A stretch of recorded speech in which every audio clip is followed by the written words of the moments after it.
Hey YouTube, it is season turnover today, and I've covered a lot about the upcoming Great League, but I have not touched on the Ultra League or Master League. I looked at the Master League rankings, they have not changed a bunch, so I'm just going to focus on the Ultra League here. I got some teams for you, and we're going to go over the rankings to show you what has changed and why. The biggest one, the previous season, is still up right now, and obviously the biggest one, as you can see, the number one ranked Pokemon was Bellibolt. Bellibolt's Parabolic Charge got nerfed, so that has dropped substantially, and the Pokemon that you can see that the rankings haven't changed that much, but the second, third, fourth, and seventh Pokemon here were all weak to electric.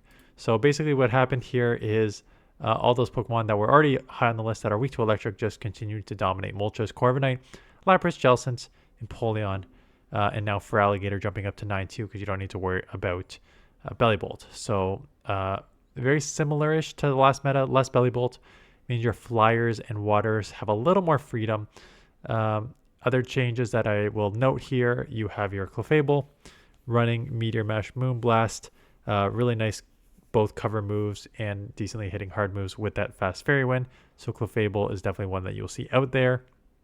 Minor changes like Licky Licky with that Shadow Ball up in the rankings. A lot of, again, Virizion, Gastrodon, Fortress, Malamar, Regidrago with Vice Grip. They were already highly ranked. Walrein becomes meta again. Walrein was the go-to meta in I forget what seasons, like somewhere between 10 to 15 with that Powder Snow Icicle Spear. Both got buffed this season.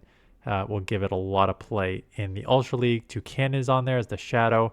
Non-Shadow is a little lower here. Doublade, right? So it's basically almost the identical meta from last season, with a lot less Bellibolt, which is good because the Bellibolt's Corviknight core was everywhere. So a lot less Bellibolt, meaning your waters and flyers have a little more freedom. Add on some of these buffed Pokemon, so you should see a little more Licky Licky and the Walreins, and Toucannon with the new moves, and Doublade with the Sacred Sword here. Otherwise, it is a very, very similar meta to what we just had. Bellibolt down here, 44, but otherwise, same old, same old. So that brings us into some potential teams. Try to do it with more of the newer Pokemon.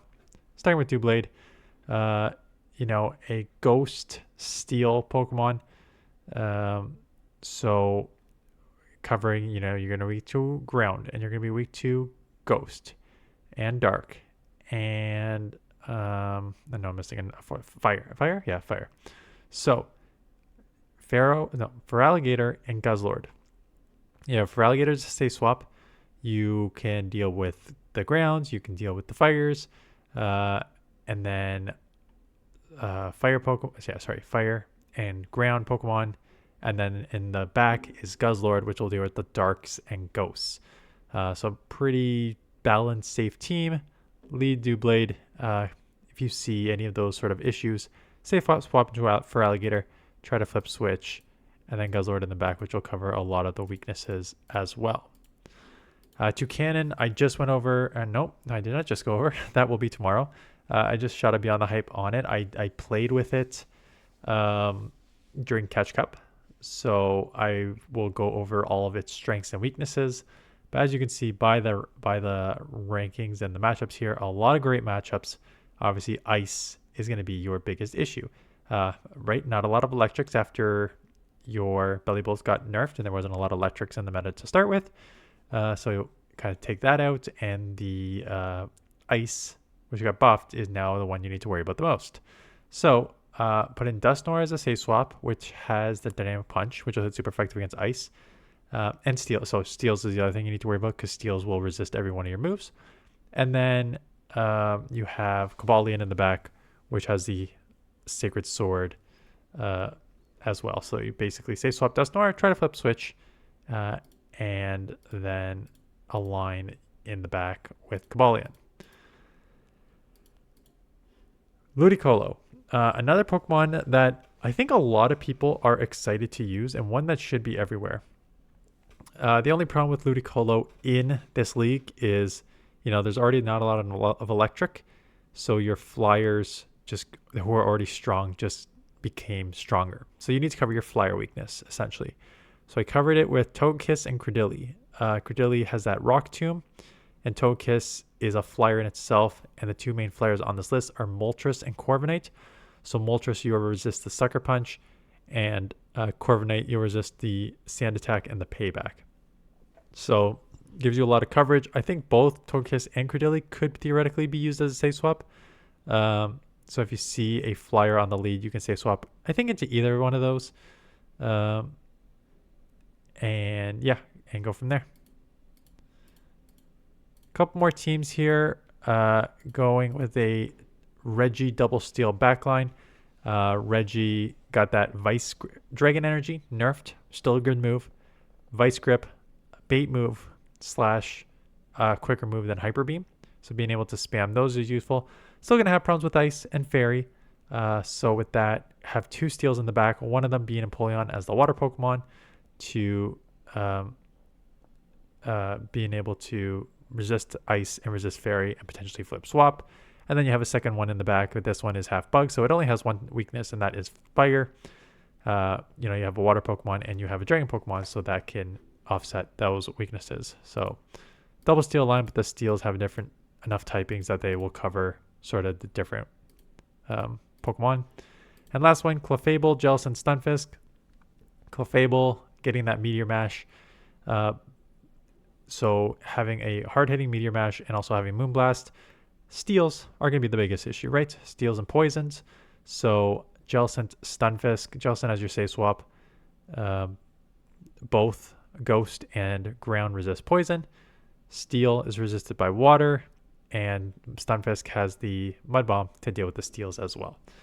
So basically a balanced team. Go from there. Double weak to grass in the back. Again, how many grass are you going to see? There's Virizion, right? Virizion is the top rated. Ludicolo is now on this list. So you do need to watch out for those, but even with Ludicolo, you can kind of combo with these two. So that is the Ultra League. This week is Great League, Ultra League, Master League. So I expect that I will be playing, and most will be playing Great League to start with, but if you want to play Ultra League, you can. Next week, we do have an Ultra League and a Scroll Cup Great League edition. Scroll Cup is only 3 typings: water, fighting, and dark. So it's a pretty limited league, so you may see some uptick in action in the Ultra League week 2. So if you want to test that out, any of these teams out, you could just play Great League this week and then play Ultra League the week after when we have an otherwise limited cup. Or you can take your time and do what you want, because it is an interlude season and you do not need to rush to get to rank 20, because everyone will get to rank 20 if you play, pretty much, and you will get your Pika Libre. So those are the buff Pokemon that you should watch out for. Otherwise, it should be a pretty similar-ish meta, just with a lot less belly bolts, but still a lot of the Ultra League staples that have been staples for the last X amount of seasons now. So good luck. Do I have to wish you good luck to hit rank 20? It's not even a push. It's truly, you can truly just play your sets and win 1 game per set, and you'll have your Pika Libre in like 2 to 3 weeks. It's going to be a very, very easy push. Maybe not 3 weeks, but maybe just don't go 1 win. But yeah, I think you could theoretically just win 1 and you will have a Pika Libre before the end of the season. But for the most part, even if you're a 40% or 50% battler, you're going to get your Pika Libres pretty early. Anyways, that is it. Thanks for watching, and I will see you guys in the next one.